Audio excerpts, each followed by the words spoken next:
Hey, this is Spawn of the Dead. This is my second video. This is an original story. The first one went pretty well. Anyway, so this story is called I Used to Be a Therapist. Me and my dad really liked the name and the thumbnail for this video. Anyway, I might as well just get right into the story. Here it is. Okay, I'm pretty sure this is the right place for this. For some context, I used to be a therapist. I was 28 when I started. I've been doing this for 4 years.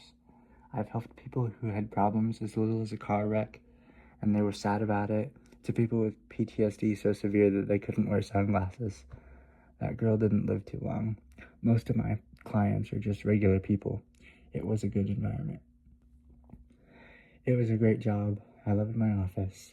I had purple LED lights all over the place, so I felt really comfortable there. My last client, though, was the reason I quit. Her name was Eve. She was in her early 20s. I realize this may violate some rules by telling you this, but it's anonymous. When she first came to me, she was a wreck. We talked, but the time ran out, so she left. We met dozens of times, and over time, we made progress on increasingly darker subjects. After a few meetings, we were addressing darker topics. We covered abusive relationships, financial problems, family issues, things like that. The next time we met, she seemed sadder than usual. We talked about her parents that day. We talked about her parents for multiple meetings. We talked about how they cheated on each other constantly and how that affected her as a kid. Her parents got divorced twice and then remarried again. They fought. He hit his wife and her.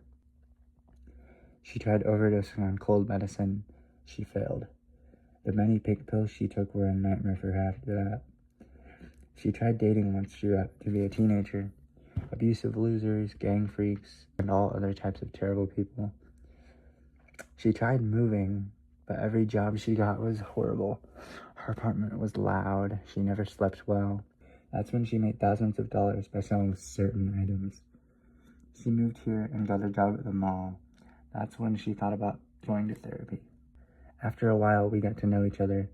One time when we met, we started to talk about a dream she had a bit ago. In her dreams were traumatic for her as well. In one of these dreams, at first, she was on her couch. Her apartment was dark. Her oven clock was the only light on. There was no moonlight. She looked around and went for the window. She moved aside a few blinds and regretted it instantly. On the sidewalk, there was a thing. It looked like just some guy, except he was obese. He was naked, but that didn't matter. He was so fat that folds covered him completely. He was looking at her window. It wasn't that he was just a fat guy. He was around 9 feet tall, and he was absolutely made of fat. It looked so unnatural. She closed the blinds, and then she woke up. It was a terrible dream, she said. That topic took only 2 meetings, and then we moved on. Pretty soon after that, we addressed another dream. She was walking on a subway. It was like 9 in the morning for her. She looked to her left, and an old woman was leaning against a tiled wall and kicking the wall hard, over and over. Her bones started cracking, then breaking. Her shoe fell off, and her foot started to become deformed. At this point, Eve gasped and cautiously crept toward the woman, wondering how she could help. The old lady's foot was severely deformed now. There was blood all over the wall. There was a puddle of blood on the dirty floor. Her foot was split into 2 pieces like a forked tongue, and she was only kicking harder and harder. Once her foot became soggy ribbons, she stopped. She turned to Eve and then held up 8 fingers. That's when the dream ended. She was sad about these dreams. She didn't show for the next meeting. After that, we met again and she looked tired. We talked about the dream she had. It started with her in bed, and then she looked at her phone, which read 2:26 a.m. She was still facing her side. She was still facing her left side when she set the phone down. The residual light from her phone screen briefly illuminated a face in the pitch. It was a slightly overweight woman with a gaping smile but scared eyes. Then the sight was gone. Eve screamed and darted backwards. She sat in a defensive position. She checked the entire apartment. Then she fell downstairs that weren't in her actual apartment. Then she woke up and checked her phone. It read 2:32 a.m. She jumped up and rushed to the light switch. There was nothing. She checked her home and then went back to bed. The next morning, there were 8 distinct scratches on the wooden barrier from the carpet to the bathroom next to her bed. She was most disturbed by this so far. The next dream was longer than the other ones. In this dream, she was at a bus stop, and she waited a while. Finally, when the bus arrived, she got on. The only one at the bus stop. She was the only one at the bus stop. She sat down. There weren't many people on the bus. She just sat there while the bus drove on. A little while later, she looked at the sign. It was 3 minutes until she could get off. Then someone a little ways down started choking audibly. She looked over, and it was a sturdy-looking man. He was wearing a tattered outfit and looked disheveled. He was doubled over in his seat, choking. She looked around. There was no one awake in the cars. She stood up and started over in the man's direction. He fell forward and was on his hands and knees. Eve, at this point, was still 20 or so feet away from the man. She started to almost jog.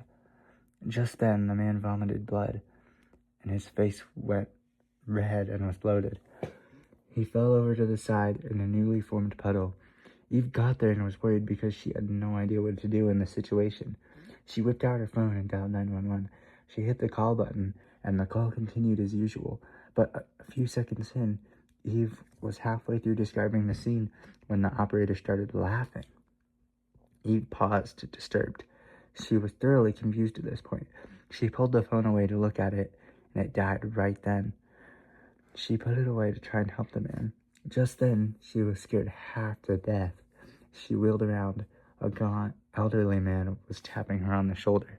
She quickly stood up. He was wondering if she was okay. She told him that the man was in trouble. She looked down, and there was no man. No puddle of blood and vomit. There was nothing there ever. She turned back to the second man, but there was nothing there either. Eve, being genuinely scared, thought that this was somehow a prank. Unfortunately, it wasn't.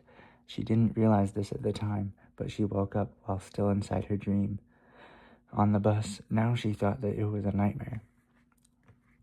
She stood up and looked around. There was that unholy fat man again at the very end of the room, or the car. It was nighttime, and there were no lights outside. The windows were slightly grubby, so you could absolutely not see outside. She was very troubled now. She refocused on the man in the back of the bus. He stood up, and he did it way faster than should have been possible. He nearly took up 3 of the back seats. He started toward her. She moved towards the driver's seat. That was the first time she had looked in that direction. There was no driver. She turned around, and the guy was only 8 feet away now, which scared her immensely because he was too fat to move, even though he was. And even if he could, there was no way he would be able to do so in here. Even so, he was moving to be in front of her. He smelled of what seemed to be burnt, waterlogged, rotting dog. The smell made her throw up. It was bad. Up close, he was so much worse. He was covered in sores and swollen pimples. There were rashes everywhere all over him. There were a few gashes that would occasionally peek out from a droopy fold of fat flesh. She was instantly nauseous.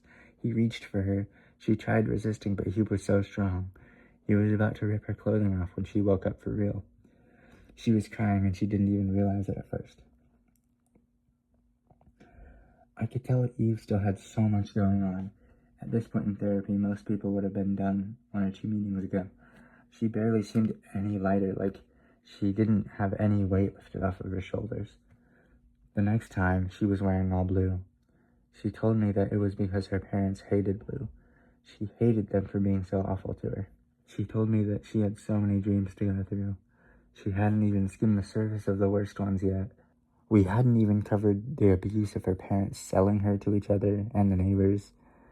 and we hadn't gone over the basement where she had been locked in for not getting a 4 out of 4 on a little school quiz. So she had to eat literal rats because her parents went to a hotel for 5 days so she could survive.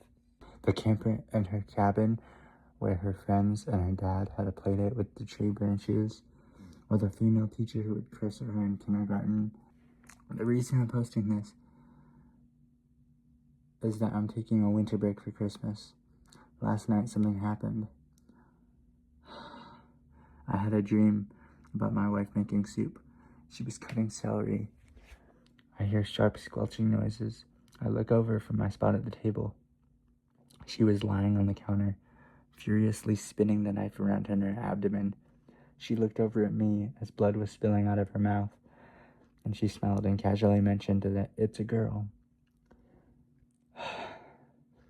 She had been pregnant for a month. That's when I woke up. I went to brush my teeth and I looked over at the sink. There were 8 small scratches. 8. I'm starting to think Eve isn't dreaming.